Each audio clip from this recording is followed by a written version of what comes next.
810-355-1552 is Lepper Accounting, Lepper accounting.com. They've got offices in Ann Arbor and Pinckney, Michigan, and you can easily get hold of them, 810-355-1552, 810-355-1552. Don't put your taxes off to the last minute. It's stressful. Trust me, I've turned mine in already. I haven't gotten them back yet, but I'm not worried about it. Do your taxes and get your tax refund back. All right, well, let's hit that real quick. People are crying, oh, our tax refunds aren't as big as normal. That's because you got more in your paycheck. Less taxes, yes, you know. Yes, right? So you'd get even more if we weren't paying a lot of your taxes to people who never paid taxes. Yes. People who are, immigrants who don't pay and are filing and getting money back out of your wallet. Right. Okay, so let's hit that Bernie Sanders real quick before I bring I think that's Tim calling in right now. Bernie hired an illegal immigrant as his press secretary. I didn't hear that. Well, if this is Tim, we're going to ask Tim about this as well. So, Congressman for the Michigan's U.S. 7th District, Congressman Tim, how are you? I am doing well, and no, I don't know who Bernie hired, but it wouldn't necessarily surprise me because do as I say, not as I do type activity takes place with some of these guys. So. Oh, yeah. Yeah, absolutely. It's Tim, crazy. Can you answer an important question? I'll try. Are you ice fishing right now? I am not ice fishing right now. Okay. I just got back from Johnson's Sporting Goods. Took my Ruger Red Label 12-gauge shotgun there to get some choke tubes.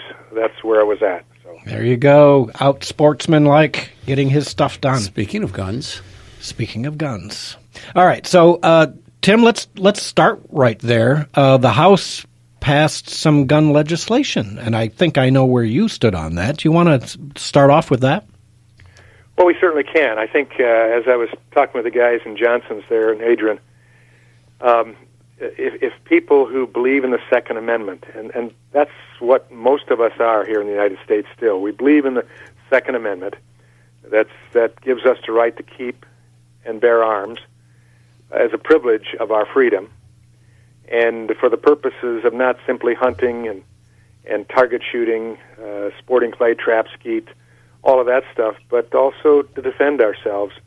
And in the day and age when it was put into place, it was also to defend ourselves against a runaway government, to make sure that American citizens were armed to the point, in that day at least, equally to the military. Tim, can I interrupt you for a second? You said as a privilege, and my hackles curled, whatever it is. I said it was a right and privilege. Okay. Oh, right. Yeah. It was a right and privilege. Okay. And it is a privilege. The fact of the matter is, to be an American citizen is a privilege that we have, and we shouldn't take it lightly. But we do have rights, inalienable rights too, and we certainly can talk about what they're doing with children, infanticide that's taking place. But on the gun legislation, the majority of people truly believe that we have that right here. They would disagree sometimes on how easy it is and what regulations there are for getting guns, and I understand that. But when you look into it, you find out that the law-abiding citizens aren't the problems.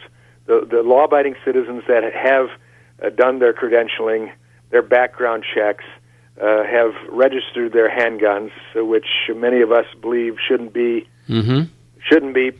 required of individual citizens who are law-abiding, but rather if they use their weapons wrongly, then we go after them tooth and tong and throw the book at them for that. But nonetheless, the law-abiding citizens aren't the problem. It's the criminal, and occasionally a mentally ill person that goes off for whatever reason. We know that's the case.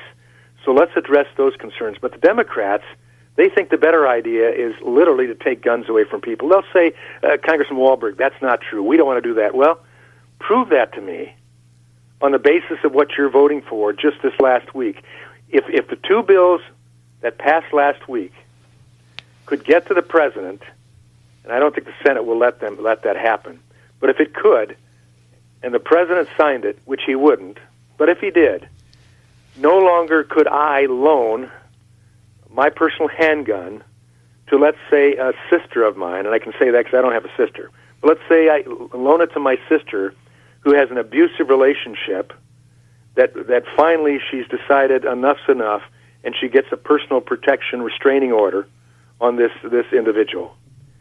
So she has that restraining order in hand. Now, she wants to get a handgun. She decided, I'm going to at least have a gun with me. So she goes in, and she understands she's at this point in time has a 3-day waiting period. But now this bill is passed, so now it's going to be a minimum of 10 days, and most likely 20 days. So for those 10 days, she holds this paper up in front of herself, just in case this guy who has abused her in the past, who has threatened great bodily harm or death, she holds it just in case he shows up at her door in violation of the protective restraining order, and this is going to save her? And if I were to say, sis, that's stupid, here's my gun. I know you aren't going to be able to get it, but this is a registered gun. I'm going to loan it to you so you can protect yourself until you get your license to get a gun. That would be a criminal offense under this legislation for me to loan it to my sister to protect herself. Of which I would be guilty because my sister is going to get, well, if she likes guns, the hypothetical sister who likes guns. But this is what we're talking about, folks. We're talking about craziness that ultimately will not assist us in getting at the criminals, because that guy, if he wants to, he's coming after her anyway. Yeah. That individual who's going to go into the church and shoot it up is going to do it anyway. We have to make sure law-abiding citizens are protected. But there's a law against that. There's a law against breaking a court protection order or going into a building and shooting people. Yeah. And that's exactly what I'm saying. None of this stuff is going to prevent that from happening. So why take the ability to defend oneself away from the law-abiding citizen? That's the question. Mm-hmm. Yeah. That's what we have to get at. And that's where the critical thinking skills of most Democrats are so far off base, because you know what? A law does not prevent crime. It only punishes crime, because you will never get a criminal who, by their very nature, don't follow the law. Right. We should only have criminals register their handguns. How's that? That would work. Okay, I'm for that. Okay, so you don't believe that this is going anywhere, Tim. It's going to either get stopped in the Senate and it won't pass the Senate, because they certainly probably don't have 51 votes, even if they did. And then, of course, we always have the fail-safe. The president certainly would not sign that bill. Yeah, the president will not sign it. That's the good thing about it. And I don't think the Senate will pass it because there's a majority of members of the Senate who are firm Second Amendment supporters. I was really disappointed to see one of these bills supported by Representative Thompson from California, who's a great shooter. We shoot together every year at the congressional shootout, and he's one of the top Democrat shooters. There's about 2 of those guys anymore, but he's one of those that shoots well. And I would have thought, except for political pandering, that he would never think of introducing one of those bills that passed. But I think that's why they used him, and for whatever reason, he pushed it. So you can never fully count on the fact that we have enough Second Amendment, constitutionally minded individuals in Congress to not take everything seriously. And this tells us that in this next election, we've got to turn back the majority in the House to the Republicans. We have to unite to a point to do that. Because we've seen what it can mean to have AOC, Rashida Tlaib, Representative Omar, and others like them come in and espouse the stuff that is producing craziness at this time in our country, that recognizes nothing about the liberty, the freedom, and the opportunity that this country has in its tradition, in its foundations.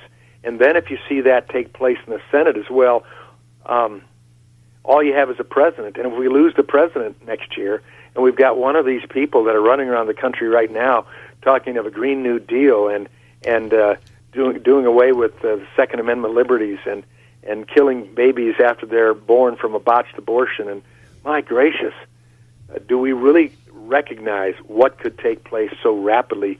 We've seen enough right now where a House would never have passed those pieces of legislation just last year.